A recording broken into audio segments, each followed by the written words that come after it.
Hello and welcome back to another guy for Botania.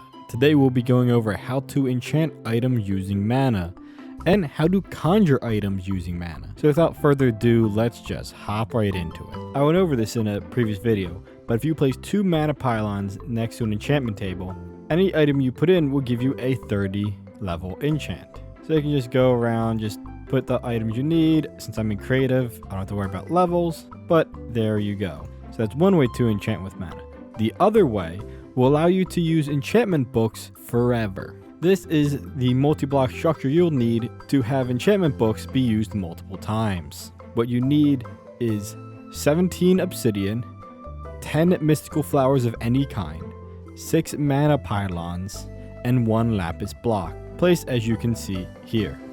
Now one thing to note is that there is an obsidian underneath this lapis block, so you can place around, leave the space for the flowers, and these flowers can be whatever type you want, as I said, but I just went with a nice blue and yellow aesthetic. Now, from the corners, these are placed 1 block away from this corner, and this one is placed 2 away from this obsidian. After everything is set up correctly, you take your wand of the forest, and you shift right-click the lapis block, and it turns into your mana enchanter. Now we get to the actual enchantment parts. After it's assembled and the mana collector is connected to a mana source, so as you can see behind me, I have a fabulous mana pool with a spark on top of it. So if I just take a spark and I shift right click the enchanter, they are now connected, so now I don't need to worry. Now that I have mana connected to my enchanter, I can take an item I want, in this case a diamond sword, and I right click the enchanter with it. The item will hover above it. Then I take books I want.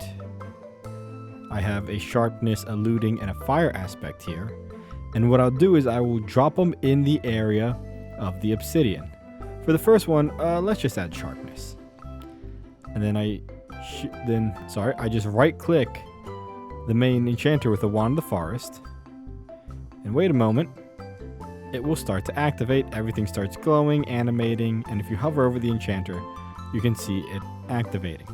Then when it's finished, these runes will go up, your sword will go through the enchanting process, and now it is enchanted. And I still have my book. And my diamond sword has sharpness 5 on it.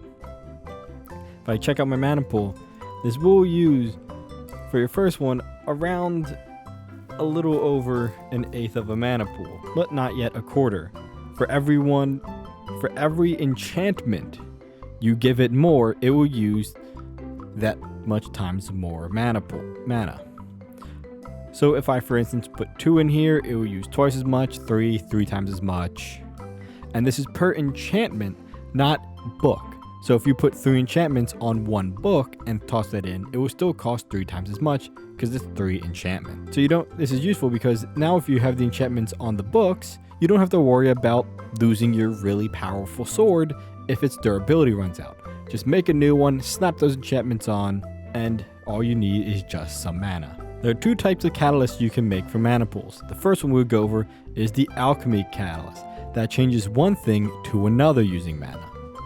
To craft it, you need 4 living rock, 2 brewing stands, 2 gold ingots, and a mana pearl.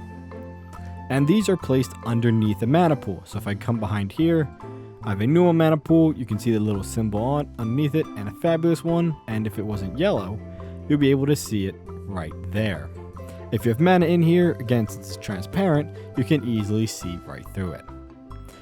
But this is how you know it is attached. This will override any other transformations that will be made from a normal mana pool if there is one for the Alchemy catalyst. Now what I mean by this changes from one thing to another is that if I toss an item into a mana pool that's attached, it will change to another. There is a whole list of items you can make, including a few of them that actually can circle around. So if you start from one item, it can change it to another, go through about 4 or 5 transformations before coming back to the original. I will not have a list of every single combination that can be made. You can easily find this through using an NEI or JEI mod. But some I will highlight are you can turn seeds or crops from one into another. You can turn any wood type into another wood type, as well as you can turn some normal items into others that might be harder to find. And you can turn some blocks, such as clay and glowstone, back into 4 of their crafting materials. The Conjuring Catalyst can make duplicates of items.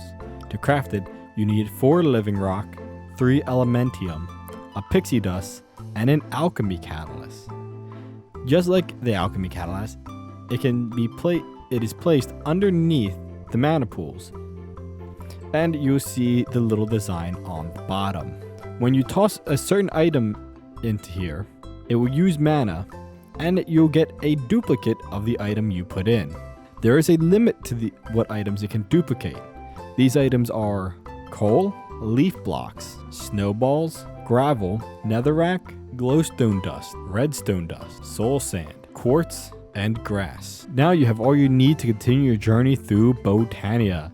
That is all for you today. If you enjoyed this video, please leave a like and subscribe for more Minecraft guides and the occasional other video. But thank you all for watching, and I hope you have a good day. Bye.